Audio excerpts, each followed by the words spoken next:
me. Feel the vibe of this reggae. You my love, my life. This intensely, the soul takes you. So you from North Carolina. So how was it growing up in the South? Man, it was pretty regular to me, man. I mean, outside of the fact that I grew up in a pretty interesting family. You know what I'm saying? My mother, she was a radio disc jockey in Wilmington, North Carolina. She was like one of the biggest radio DJs at a radio station out there. Nice. So I think that's where my liking to music came from. So she did that, and my father owned a radio station, and it was also a major in the Marines. So it was a kind of a different dynamic. I didn't grow up with him, but I had her. She was like a single mother and all that, so she kind of like, she was like my backbone when it came to music. I always like had a love for music, but my first love was actually art. So I went to a school of performing arts. I was always drawing and painting and doing things like that. And I'll say probably from the age of 9, I started taking a liking to music from listening to my big brother's CDs and his tapes and stuff like that. But it was pretty regular, man. That's cool. So your parents then worked together. Is that your whole childhood, or just like the later part? Okay. How many siblings do you have? I have 3 siblings. I have an older brother and 2 younger sisters. Okay. Okay, cool. So you what kind of drawing did you do? Was it like realism or portrait or landscaping? What did you do?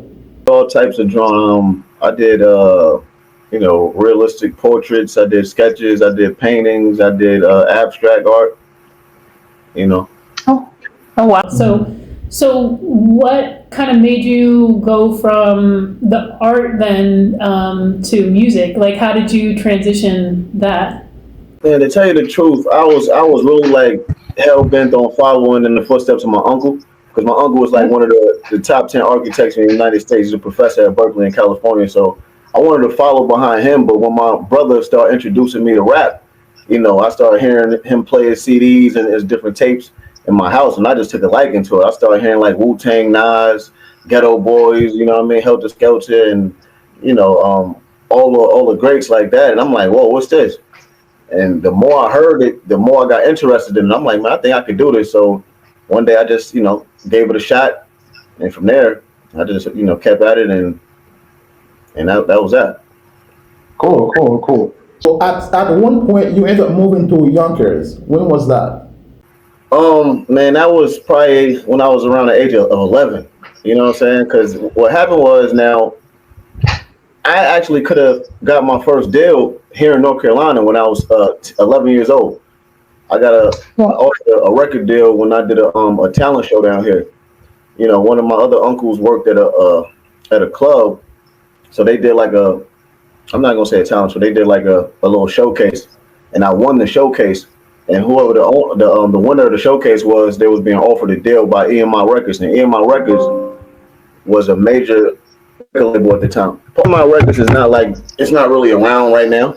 It's probably like a thing of the past, but at the time, it was, like I said, it was a major record label. And after I won the showcase, they offered me a deal. They also offered to fly me and my family up to New York to sit with the owner of the company to go over the deal that they was offering and to see how it would have been structured, etc. But before we even got to that level, or to accept the flight and all that other type of stuff, my mom's, she kind of heard that that they were saying that if we was to take the deal, it would be a possibility that I would miss school and all this other type of stuff. She shot it down immediately. Yeah. Moms can be like that. Yeah, I don't blame her though. I don't either. I mean, you got to have an education. Yeah. I mean, yeah. So she shot that down. I was kind of like disappointed and hurt about it, but I think it was for the best, because after that, probably like maybe a year later, if that, she just ultimately made a decision to move up north to New York. She was like, she just wanted a different scenery, on top of her thinking that I would have a better chance of pursuing my career if we was to move in New York, because there's way more opportunities up there than there was in the South. You my love. you need. Feel the vibe of this reggae. You my love, my life. This intense beat, the soul.